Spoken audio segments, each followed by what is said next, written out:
We've just received the news that Zoe Rosenberg, a fellow animal rights activist from California, has received her sentence today for rescuing 4 beautiful baby chickens from the meat industry. Those chickens were Poppy, Azaela, Ivy and Astor, and they were going to be killed in a Purdue slaughterhouse. They had suffered a short but horrific life in a meat farm, and their only chance of love and compassion was when Zoe stepped in. She has received 30 days of jail time and then 60 days of a jail alternative following that, so such as house arrest, which could be seen as a victory because she could have got up to 4 years in jail, which is absolutely ridiculous. But I think it's also really important to think that even 30 days in jail for offering compassion and kindness and trying to make the world a kinder place is baffling. And it's a really sad reflection of society as a whole and how they will extinguish the life of animals at a whim.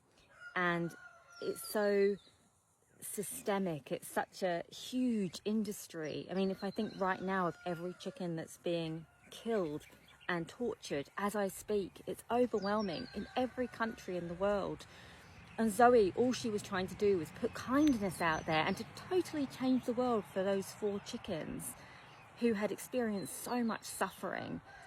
So imagine putting somebody like that behind bars when they could be doing so much good in the community, spending money on this huge court case for chickens that they valued at just a few dollars each, whereas we value them as individuals with personalities, likes and dislikes, who deserve to live a beautiful life, even though it's probably a short life, because even their breeding is such a cruelty, because they are bred to grow to slaughter weight at around 6 to 7 weeks.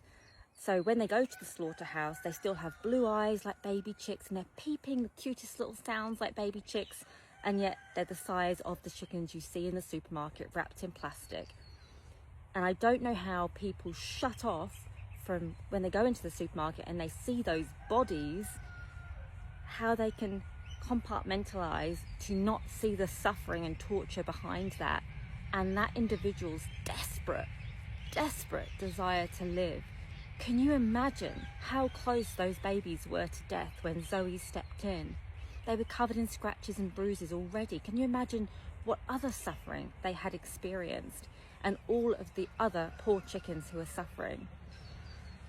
So not only do I want to send the biggest support, the most amount of love to Zoe and all the team of Direct Action everywhere, we are with you.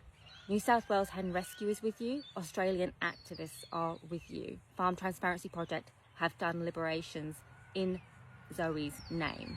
So this isn't going to stop liberations. I want all of us activists to use this as inspiration to get out there and rescue more animals and say, hang on, no, we're not standing for this.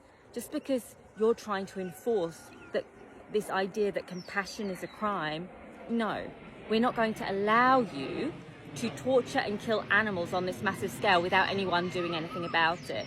We will keep talking up more and more, and we will step in to save more and more animals in Zoe's name, and everybody else who's being prosecuted as well, like Chris Delforth and Sienna Calendar, who are currently facing their own charges.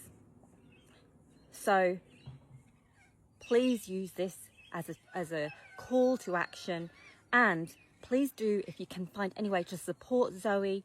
Maybe Direct Action Everywhere will come out with ways that we could possibly write to her, possibly send her Christmas cards if she's in jail at that time, which, yes, she will be.